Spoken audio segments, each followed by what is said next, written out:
Welcome to Aadya TV. మనతో పాటు MLC Deshapati Srinivas ఉన్నారు. ఆయన అడిగి తెలుసుకునే ప్రయత్నం చేద్దాం. చెప్పండి సార్, మీడియా ఛానళ్ళ పైన, సోషల్ మీడియా పైన ముఖ్యమంత్రి ఎందుకు విసురుగా ఎందుకు అంత వాళ్ళను చూస్తేనే కనువిప్పు కాకుండా ఇష్టం వచ్చినట్లు మాట్లాడుతుండే? ఎందుకు ఈయన ఎంత చేసిన పాపం ఏముంది ఇక్కడ జర్నలిస్టులు ఈ రాష్ట్రంలో? ప్రశ్నని సహించలేని మనస్తత్వం. ముఖ్యంగా శాటిలైట్స్ ఛానల్లో చాలా ఛానల్స్ ఇవాళ చంద్రబాబు గారికి చెప్పు చేతుల్లో ఉన్నాయి. అవి ఆయనకి కాకాబాకాలు ఊతున్నాయి. ఆయనకి వీళ్ళ సమస్యాత్మకంగా ఉన్నది ప్రశ్నిస్తున్న యూట్యూబ్ ఛానల్స్. నిజానికి ఆయన నెలకొల్పుకున్న యూట్యూబ్ ఛానల్స్ ఆయన పొగుడుతున్నాయి. అవి ఎన్నికలకు ముందు వాటిని ఆధారం చేసుకొని వాటిని అడ్డం పెట్టుకొని దుష్ప్రచారాలు సాగించి విషప్రచారాలు చేసి ఆయన అధికారంలోకి వచ్చినాయి. కానీ ఇవాళ ఆయనకి అదే యూట్యూబ్ ఛానల్ సమస్యగా కనబడుతున్నాయి ఆయనకి. అంటే అధికారంలోకి వచ్చిన తర్వాత వచ్చేటువంటి అభద్రతలోంచి వచ్చేటువంటి ఒక వైకల్యం అనమాట. మన వైకల్యంలోంచి అది. మీరు చాలామంది ముఖ్యమంత్రులను చూశారు.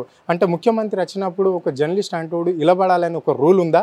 కాలు మీద కాలు వేసుకోవద్దు అంటే ముఖ్యమంత్రికి సెల్యూట్ పెట్టాలి అని చెప్పేసి ఇక్కడ ఎక్కడన్నా రాసి పెట్టింది ఉన్నదా? ఎందుకు ముఖ్యమంత్రి రేవంత్ రెడ్డి కాలు మీద కాలు ముందట జర్నలిస్టులు వేసుకుంటున్నారు, వాళ్ళ చెంపలు చల్లు మనిపిస్తా అన్నాడు?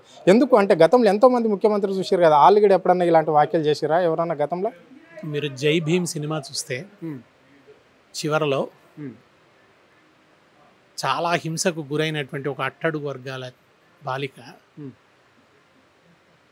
వెనక అంబేద్కర్ కనబడుతూ ఉండగా కాలు మీద కాలేసుకొని కూర్చుంటుంది. అంటే ఆ సినిమా ఇచ్చిన సందేశం ఏమిటి? ఎవరైతే నిరక్షరాస్యులో, ఎవరైతే అట్టడుగు కులాల నుంచి వచ్చారో వాళ్ళు దర్జాగా కూర్చోవాలి, ఆత్మగౌరవంతో ఉండాలని చెప్తుంది. ఇవాళ ఒక ఆయన అన్నది ఏమిటి? చదువురాని జర్నలిస్టులు అన్నారు. అంటే ఈయన ఏ పార్టీ అధ్యయనం చేశాడో, ఈయన ఎంత పండితుడు అన్నది తెలిసిందే అనుకోండి, ఏ పార్టీ స్కాలర్ అన్నది.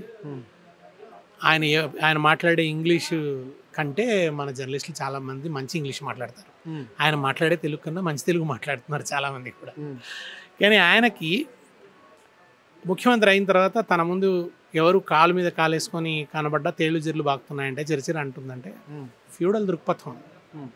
ప్రభుత్వ వ్యవస్థలలో ఒక దుర్మార్గం ఉంది. ఇప్పటికి తమరు అంటుంటారు. ఇంకా అది నేను ఫలానా ప్రభుత్వం అని కూడా అనట్లేదు, తమరు అంటుంటారనమాట.